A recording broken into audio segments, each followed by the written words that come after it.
Goes a little something like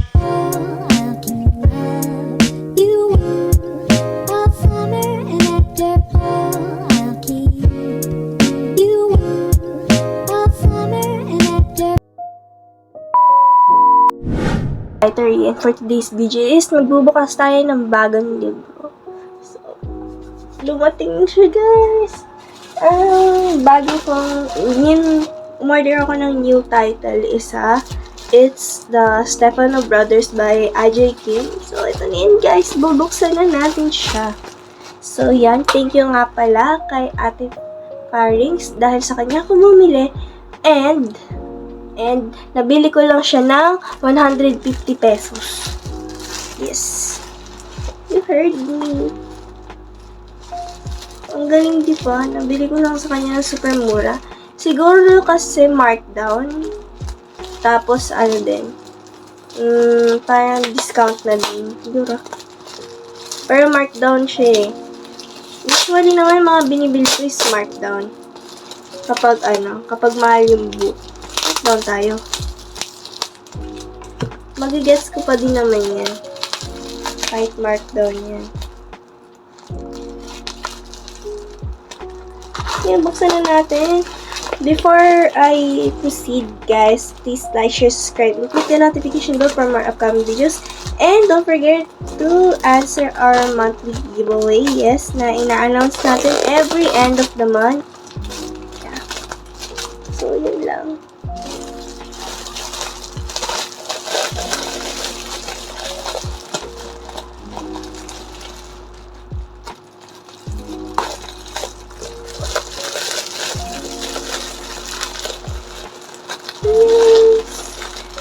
This story nga pala is poly, guys. Si Ate AJ Kim kasi is a writer ng mga poly romance. Ganyan. Kaya huwag nyo tayo magtaka kung ganun ang nung stories niya. Diba? Kasi you would know. And parang din naman kasi ako. Parang random, ganun. Random yung choices ko ng stories. Like, pwedeng poly, pwedeng BL, pwedeng Ewan ko lang kung bakit hindi ako nahilig sa GL. I mean, nagbabasa ako, yes, pero hindi ganun katulad ng Stefano Brothers story ng BL. Ganun.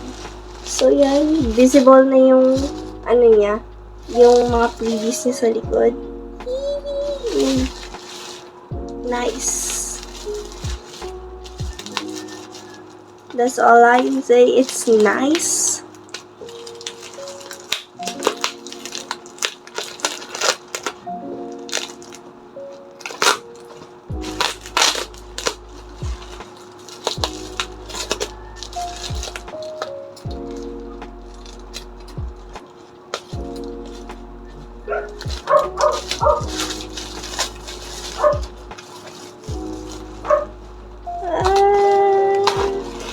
Actually guys, hindi ko pa ito nababasa. Ayan. Unlike dun sa sa Wish One But Got Fight, is nabasa ko na yun. Dito muna tayo sa book. Let's proceed there later.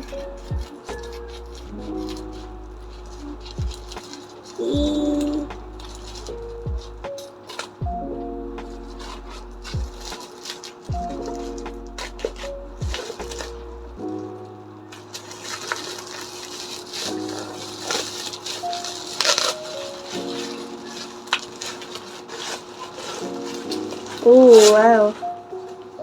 May pa ganito siya. Nakakarton pa. Galing naman. Secure na secure yung book dito. Oh, nice. Ay, ganda guys, oh.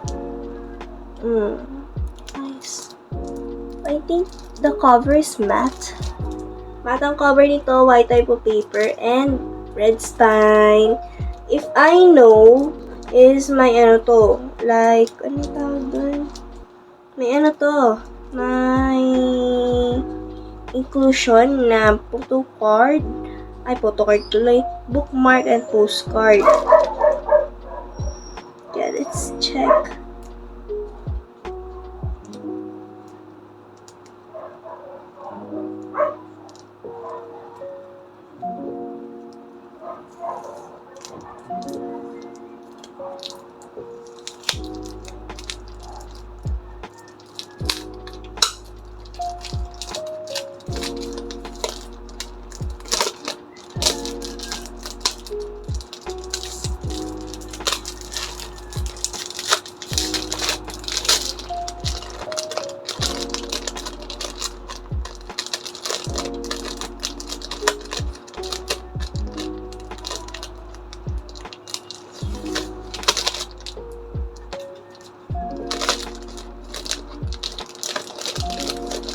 Ang nice kasi naka-secure talaga siya, like naka-plastic, tas ang kapal-kapal ng bubble wrap, gano'n.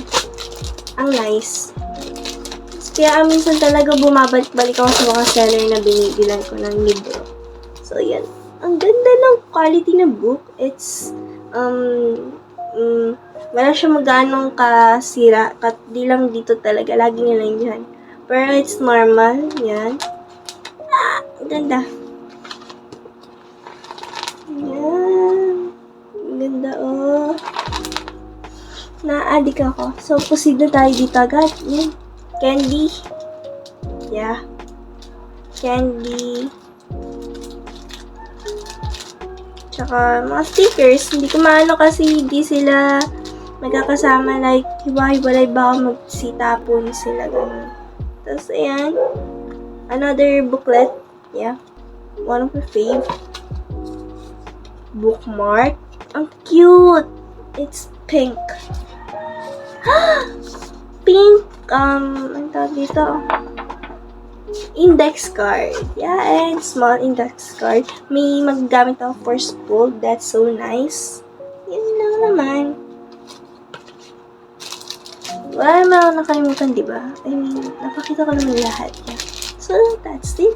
I'm gonna end the vlog. I'm gonna show this.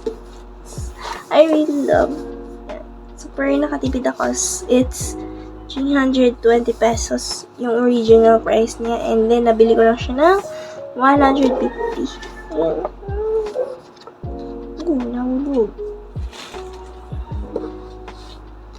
Yung nabili ko nga pala is I forgot markdown. So, wala siyang inclusion.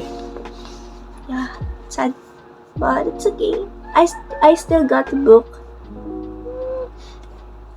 That's all that matters. It's nice. Nice. Ayan o. No, dilim kasi sa kwarto kasi hindi ko mabuksan yung ilaw. So, yan lang. Love it. Bye.